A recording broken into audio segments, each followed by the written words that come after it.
देखिए इस सवाल में एक सिचुएशन दिया गया कि एक सरफेस है एस, वो सरफेस है जो कि एक्सप्रेस्ड है z is equal to x into one minus x into y into one minus y से।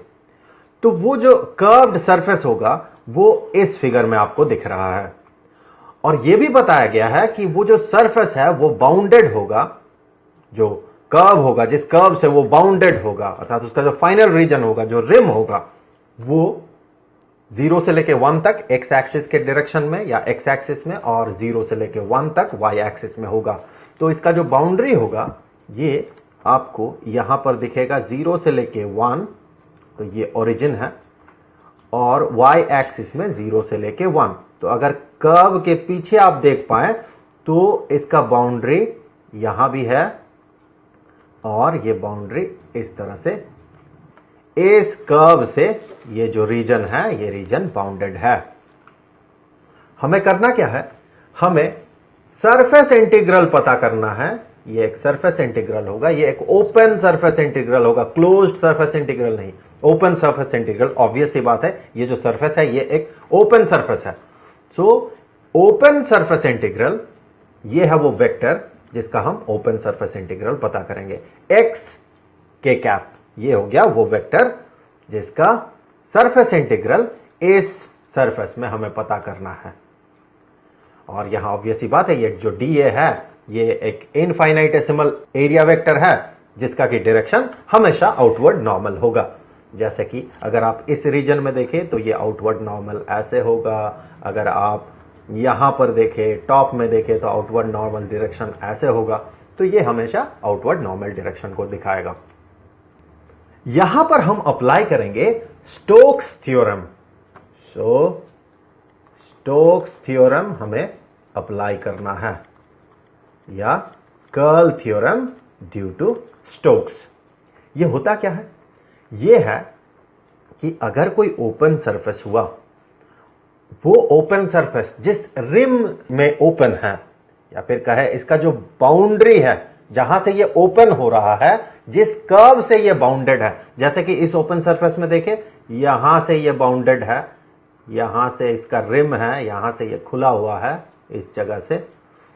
सो इसका जो वो रिम है, उस रिम में किसी भी वेक्टर फील्ड का क्लोज्ड लाइन इंटीग्रल, तो हमने माना वो वेक्टर फील्ड एफ, तो इसका क्लोज्ड लाइन इंटीग्रल ये बराबर होगा उस वेक्टर फील्ड के कर्ल का सरफेस इंटीग्रल के। सो ये होगा सरफेस इंटीग्रल, और ये एक ओपन सरफेस इंटीग्रल होगा। ऑब्वियस सी बात है। यहां ए क्या है, यहां ए है उस सरफेस में किसी भी जगह पे इनफाइनाइटेसिमल एरिया वेक्टर जिसका कि डायरेक्शन होगा आउटवर्ड नॉर्मल। अब देखें, अगर हम स्टोक्स थ्योरम अप्लाई करना चाहते हैं और इसका वैल्यू पता करना चाहते हैं, तो हमें यहां पर देखें ये वेक्टर फील्ड है, तो इसे हमें किसी तरह से curl of another vector field, किसी और वेक्टर फील्ड का ये कर्ल हो, उस तरह के एक वेक्टर फील्ड में हमें रिप्रेजेंट करना होगा। तो हमने माना कि एक दूसरा ही वेक्टर फील्ड, एक दूसरा वेक्टर फील्ड एफ जिसका कि कर्ल के साथ बराबर है ये वेक्टर एक्स के कैप। तो हम क्या कर सकते हैं, इससे हम यहां तक पहुंच सकते हैं। जबकि ध्यान दें, ये जो वेक्टर एफ है ये वेक्टर नहीं है, ये दूसरा वेक्टर है। इसका रिप्रेजेंटेशन किसी दूसरे वेक्टर के कर्ल के तौर पे हमें करना होगा। तो वो जो दूसरा वेक्टर होगा, यहां पर वो दूसरा वेक्टर अपीयर करेगा, उसका लाइन इंटीग्रल अगर हम पता कर ले इस ओपन रिम में, इस रिम में इसका जो बाउंड्री है, तो उसका अगर लाइन इंटीग्रल हम पता कर ले, जो कि ऑब्वियस सी बात है बराबर होगा इसके, और चूंकि हमने इसी वेक्टर को इस तरह से रिप्रेजेंट किया है, तो ऑब्वियस सी बात है ये पूरा का पूरा जो टर्म है इसके बराबर होगा।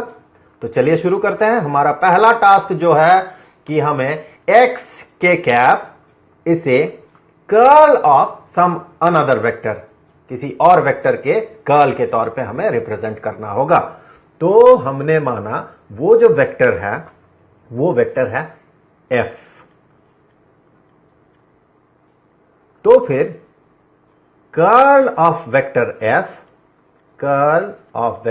f इसे हम कैसे रिप्रेजेंट कर सकते हैं?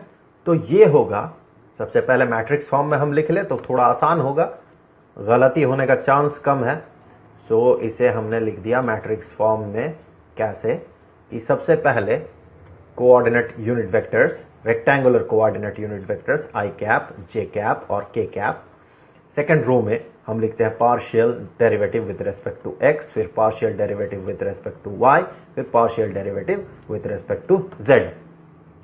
और लास्ट रो में हम लिखते हैं इस वेक्टर फील्ड का जो कंपोनेंट्स है वो। तो इसका कंपोनेंट्स है fx, fy और fz।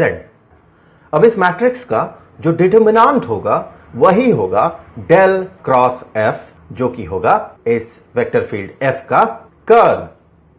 सो हम कहेंगे ये बराबर होगा i cap into partial derivative with respect to y of fz minus partial derivative of fy with respect to z plus j cap into partial derivative with respect to z of fx minus partial derivative of fz with respect to x plus k cap into partial derivative of fy with respect to x minus partial derivative of fx with respect to y।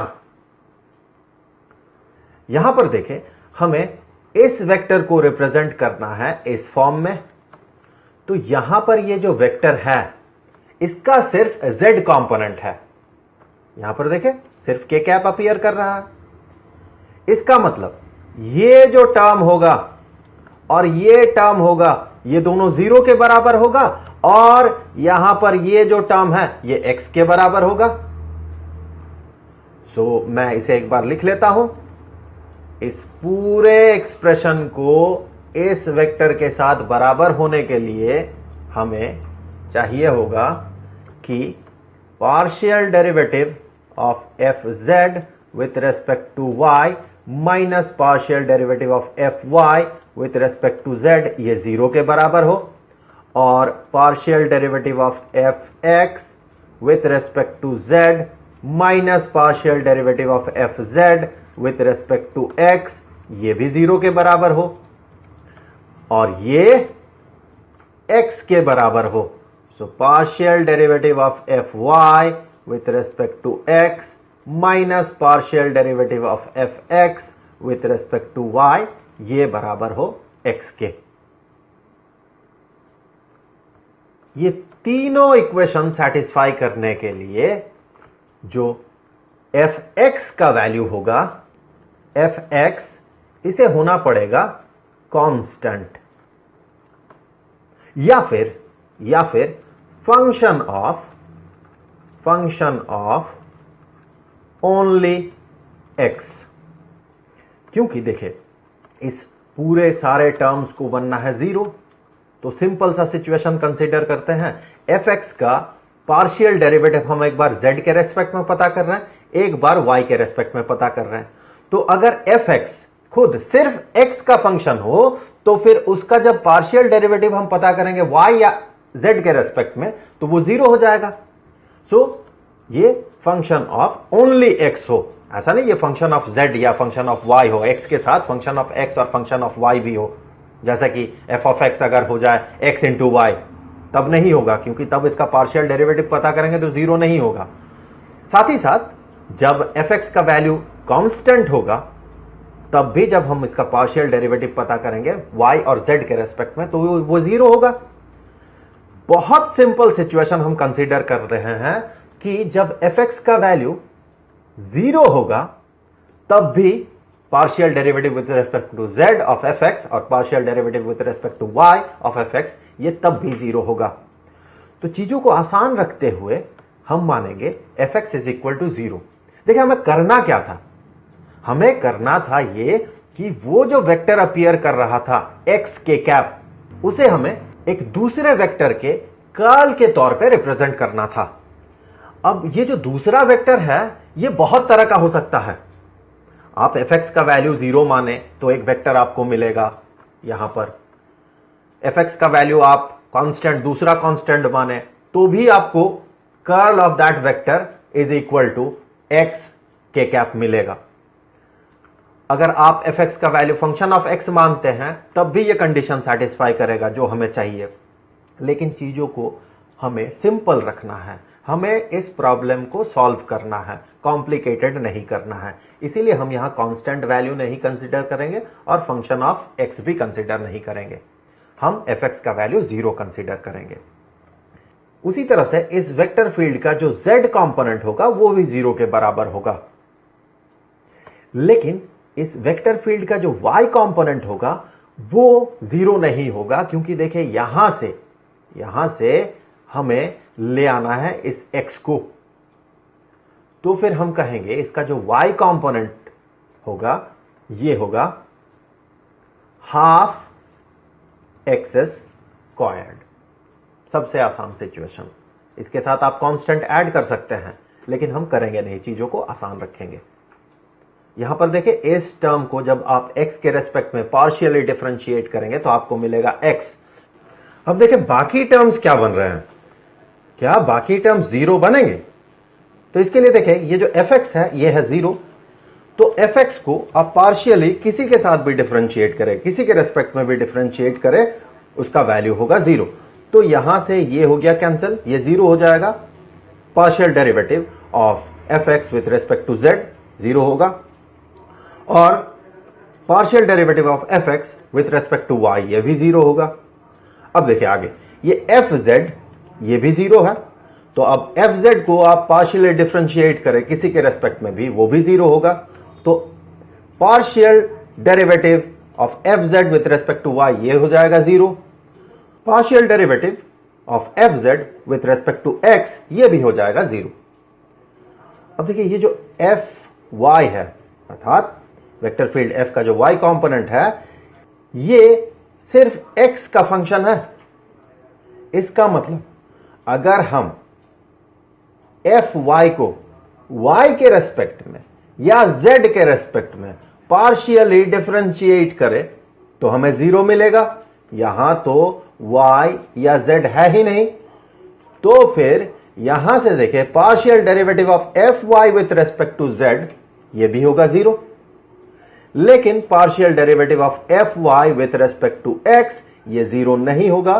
क्यों? क्योंकि ये x का function है, और ये होगा कितना? ये होगा x। तो इससे आप समझ सकते हैं कि ये इक्वेशन सेटिस्फाई कैसे किया, ये कैसे किया, और ये भी कैसे सेटिस्फाई किया।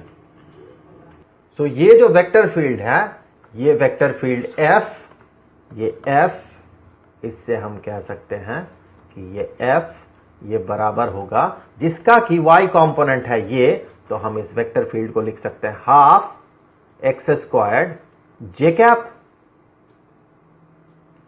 तो फिर हमें मिल गया वो वेक्टर फील्ड जिसका कि कर्ल, इस वेक्टर फील्ड का कर्ल इस वेक्टर के बराबर है।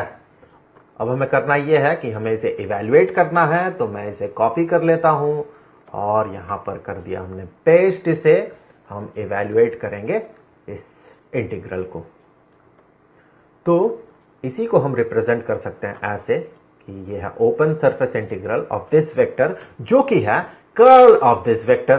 सो हमने इसे curl of this vector represent किया, curl of f dotted with dA। और स्टोक्स थ्योरम से हम कह सकते हैं ये बराबर होगा closed line integral of vector field f। अब हमें पता करना होगा कि ये जो कर्व होगा, ये जो रिम होगा इस सरफेस का, ये जो सरफेस है जिसका कि डिस्क्रिप्शन पहले दिया गया था, उस सरफेस का जो रिम होगा वो कैसा होगा, क्योंकि उसी कर्व में हमें लाइन इंटीग्रल पता करना है। तो इस फिगर से अगर आप देखें, ये एक्स एक्सिस है, ये 1 है इसका वैल्यू, ये 0 है, ये y एक्सिस है, ये 1 है। तो जब आप इसे बिल्कुल ऊपर से देखेंगे तो आपको इसका जो बाउंड्री दिखेगा वो बाउंड्री कुछ ऐसा दिखेगा कि ये है y एक्सिस, हम ऊपर से देख रहे हैं, ये है x एक्सिस, तो ये x एक्सिस, ये y एक्सिस, और z एक्सिस जो है ये होगा नॉर्मली आउटवर्ड्स इस स्क्रीन से। सो ये हो गया z एक्सिस, इस डायरेक्शन में हमारे तरफ नॉर्मली आउटवर्ड्स। तो ये जो बाउंड्री आपको दिखेगा ये बाउंड्री कुछ ऐसा दिखेगा।